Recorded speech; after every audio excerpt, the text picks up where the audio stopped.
Episode 30 start ചെയ്യുന്നത് തന്നെ രശ്മിൻ ശ്രീതു സംഭാഷണങ്ങളിൽ നിന്നാണ്. രശ്മിൻ ശ്രീതുവോട് പറയുന്നുണ്ട്, ഞാൻ നിന്നെ ഇങ്ങനെ അവോയ്ഡ് ചെയ്യുന്നത് നീ ശ്രദ്ധിച്ചായിരുന്നോ? ഞാൻ നിന്നോട് അധികം മിങ്കിൾ ചെയ്യാത്തത് നീ ശ്രദ്ധിച്ചായിരുന്നോ? ശ്രീതു, എനിക്ക് നിന്നോട് ക്രഷ് ഉണ്ട്. ഇത് കേട്ടപ്പോൾ തന്നെ ശ്രീതുവിൻ്റെ കിളി പോയി. എന്നിട്ട് രശ്മിൻ പറയുന്നുണ്ട്, ഞാൻ നിന്നെ ട്രസ്റ്റ് ചെയ്തിട്ടാണ് ഇതൊക്കെ പറഞ്ഞത്, അതുകൊണ്ട് ഇത് വീട്ടുകാരും അറിയരുത്. ഇതൊക്കെ പറഞ്ഞതിന് ശേഷം രശ്മിൻ പോയി കിടക്കുന്നുണ്ട്. ശ്രീതു സോഫയിലിരുന്ന് ഇതെന്താ ഇപ്പം സംഭവിച്ചതെന്ന് ആലോചിച്ചുകൊണ്ടിരിക്കുന്ന രംഗമാണ് നമുക്ക് കാണാൻ കഴിഞ്ഞത്. അടുത്ത ദിവസം നോറ ശ്രീരേഖയോട് ചോദിക്കുന്നുണ്ട്, ജാൻമണിക്ക് ഇഷ്യൂ ഞാൻ പബ്ലിക്കായിട്ട് പോയിൻ്റ് ഔട്ട് ചെയ്യേണ്ടതല്ലേ? കാരണം ഇത്രയും ചീപ്പായിട്ട് ജാൻമണി ഇവിടെ കിടന്ന് കാണിച്ച കാര്യങ്ങൾ അത് റേസ് ചെയ്യേണ്ട ക്വസ്റ്റ്യൻ അല്ലേ? പിന്നെ ബിഗ് ബോസ് ഹൗസിൽ അല്ലെങ്കിൽ പ്രത്യേകിച്ച് ഈ സീസണിലൊരു സാധനം ഒരു ഇമോഷണലി ഒരാളുടെ ഡൗൺ ആയാൽ അപ്പോൾ തന്നെ അയാളെ പറഞ്ഞ് വീട്ടിൽ വിടുക, അതാണ് ബാക്കിയുള്ളവരുടെ ഗെയിം. ഇതിന് ശേഷം വൈൽഡ് കാർഡുകളുടെ എൻട്രിയാണ് കാണുന്നത്. ഫസ്റ്റ് നന്ദന വീട്ടിലേക്ക് എൻട്രി ചെയ്യാണ്. അവിടെ ജിൻഡോ എന്തൊക്കെയോ കോപ്രായം കാണിക്കുന്നുണ്ട്. അതിനുശേഷം അഭിഷേക് എൻട്രി ചെയ്യുന്നുണ്ട്. അഭിഷേക്, ജയദീപ് എല്ലാവരെയും വളരെ ഗ്രേസ്ഫുള്ളിയാണ് മീറ്റ് ചെയ്യുന്നത്. ദെൻ സുബിൻ, പൂജ, സായി എന്നിവർ ഹൗസിലേക്ക് എൻട്രി ചെയ്യാണ്. എൻട്രി സമയത്ത് തന്നെ സായി സ്കോർ ചെയ്യുന്നുണ്ട്. ജാൻമണിയോട് പറയുന്നുണ്ട്, ഞാൻ ബിസിനസ് ക്ലാസ്സിലല്ല വന്നത്, അതിന് കുഴപ്പമൊന്നുമില്ലല്ലോ എന്ന്. അത് സൂപ്പറായി. അതിനുശേഷം ബിഗ് ബോസ് ജാസ്മിനോട് പറയുന്നുണ്ട് പവർ ടീമിനെ ചൂസ് ചെയ്യുക. അപ്പോൾ തന്നെ അദ്ദേഹം പറയുന്നുണ്ട്, ഈ പവർ ടീമാണ് ഈ വീടിൻ്റെ സർവാധികാരികൾ, അതുകൊണ്ട് അംഗബലം കുറച്ച് ബുദ്ധിബലം കൂട്ടിയുള്ള ചൂസിങ്ങിലേക്കാണ് ജാസ്മിൻ പോവേണ്ടതെന്ന് പറയുന്നുണ്ട്. ഇതിനുശേഷം ജാസ്മിൻ വളരെ സർപ്രൈസിങ് ആയിട്ട് ഗബ്രിയെ ഫസ്റ്റായിട്ട് പവർ ടീമിലേക്ക് ചൂസ് ചെയ്യുന്നുണ്ട്. ഞാൻ സത്യത്തെ അതിശയിച്ചു പോയി. ജാസ്മിൻ ഇങ്ങനെ ചെയ്യുമെന്ന് ഞാൻ സ്വപ്നം പോലും കണ്ടില്ലായിരുന്നു. പിന്നെ രശ്മിൻ, അർജുൻ, അപ്സര എന്നിവരെ പവർ ടീമിലേക്ക് സെലക്ട് ചെയ്യുന്നുണ്ട്. ബിഗ് ബോസ് പുതിയ പവർ ടീമിനെ വെൽക്കം ചെയ്യുന്നുണ്ട്. അതിനുശേഷം ജാസ്മിനോട് പറയുന്നുണ്ട് ടീംസിനെ തിരിക്കാൻ. അങ്ങനെ ഋഷിയുടെ ടീം ടണലിനെ ഫുഡിങ്ങിനായിട്ട് ഏൽപ്പിക്കുന്നു. ജിൻഡോയുടെ ടീം ഡെന്നിനെ ഫ്ലോർ ഏൽപ്പിക്കുന്നു. ശ്രീരേഖയുടെ ടീം നെസ്റ്റിനെ ബാത്റൂം ഏൽപ്പിക്കുന്നു. അതിനുശേഷം ജാൻമണിയോട് പറയുന്നുണ്ട് പുതിയ ക്യാപ്റ്റനെ ബാഡ്ജ് അണിയിപ്പിക്കാൻ. ദെൻ ക്യാപ്റ്റനോട് പറയുന്നുണ്ട് പുതിയ പവർ ടീമിനെ ബാഡ്ജ് അണിയിപ്പിക്കാൻ. ഇതിനുശേഷം ബിഗ് ബോസ് ഒരു സൂപ്പർ കളി കളിച്ചു. ക്യാപ്റ്റന് പവർ റൂമിൽ കയറാൻ അധികാരമില്ല. അത് നൈസായിട്ടുള്ള മാറ്റിപ്പിടിയായിരുന്നു കേട്ടോ. ദെൻ അഭിഷേകുമാരുമായിട്ട് ചെറിയ റിഫ്റ്റ് ഉണ്ടാകുന്നുണ്ട്. അതിനൊന്നും നമ്മൾ വലുതായിട്ട് തലയിടേണ്ട കാര്യമില്ല, കാരണം അത് എനിക്കിഷ്ടപ്പെടാത്ത വിഷയമായിരുന്നു.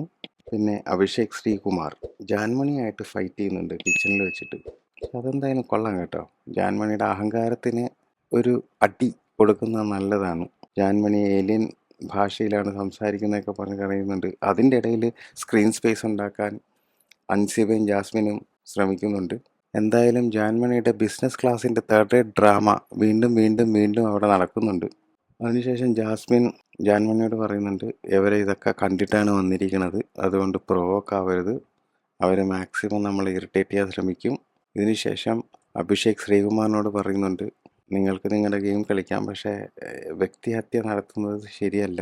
ജാസ്മിൻ ക്യാപ്റ്റൻ്റെ പവർ ഉദ്ധാരണം കൂടിപ്പോയോ എന്നൊരു സംശയമുണ്ട്. അതിനുശേഷം നന്ദന പൂജ ഫൈറ്റ്. കാരണം പൂജ കിച്ചണിൽ കയറുമ്പോഴത്തേക്കും നന്ദന പറയുന്നുണ്ട് മുടി കെട്ടിയിട്ട് കയറണേ, കാരണം ഹൈജീൻ ഒരു ഇഷ്യൂ ആണ്, മുടി താഴോട്ട് വീഴും. പൂജയും നന്ദനയും അതൊരു അൺനെസറി ഫൈറ്റാണ്. അത് മാന്യമായിട്ട് അത് ഡീൽ ചെയ്ത് പോകാമെന്നുള്ളത് ഉണ്ടായിരുന്നുള്ളൂ എന്ന് തോന്നുന്നുണ്ട്. Then nomination, again open nomination. Power team ജിൻഡോയെ നോമിനേറ്റ് ചെയ്യുന്നുണ്ട്.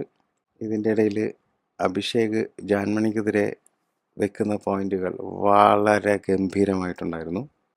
സായിയുടെ ആറ്റിറ്റ്യൂഡും എനിക്ക് ഇഷ്ടപ്പെടുന്നു, കാരണം ഇവിടെ എല്ലാവരും ഈക്വലാണ്. ഇതിൻ്റെ ഇടയിൽ ബിഗ് ബോസ് ഇടപെട്ട് പറയുന്നുണ്ട് ഒരാളുടെ ഇഷ്ടമില്ലെങ്കിൽ അത് ചെയ്യാൻ പാടില്ല എന്ന്.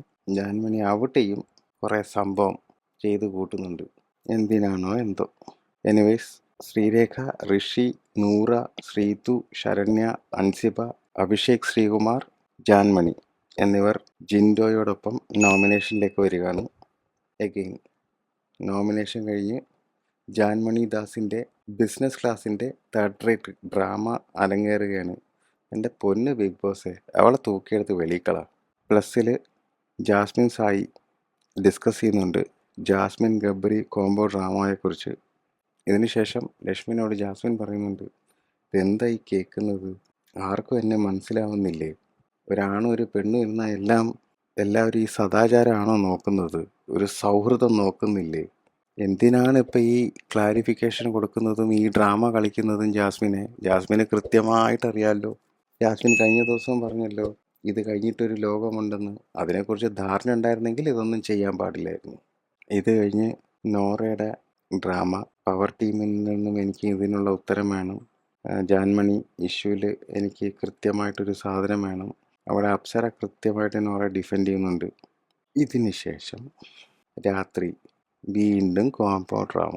എനിക്ക് കരയണം, എനിക്കാരുമില്ല, ഞാനൊറ്റയ്ക്കാണ് ഗബ്രി, ഞാനൊറ്റയ്ക്കാണ്. ജാസ്മിൻ അവിടെയും ഒരു കാര്യം പറയുന്നുണ്ട്, ഞാൻ കാണിക്കുന്നതൊക്കെ പട്ടി ഷോയാണ്. ഗബ്രി മോനെ, നീ നിന്റെ കാര്യം നോക്ക്, നിന്നെയും പട്ടി ഷോയ്ക്ക് വേണ്ടിയാണ് ഉപയോഗിക്കുന്നതെന്നാണ് ഏറെക്കുറെ ജാസ്മിൻ പറഞ്ഞതിൻ്റെ രത്ന ചുരുക്കമെന്ന് എനിക്ക് തോന്നുന്നു.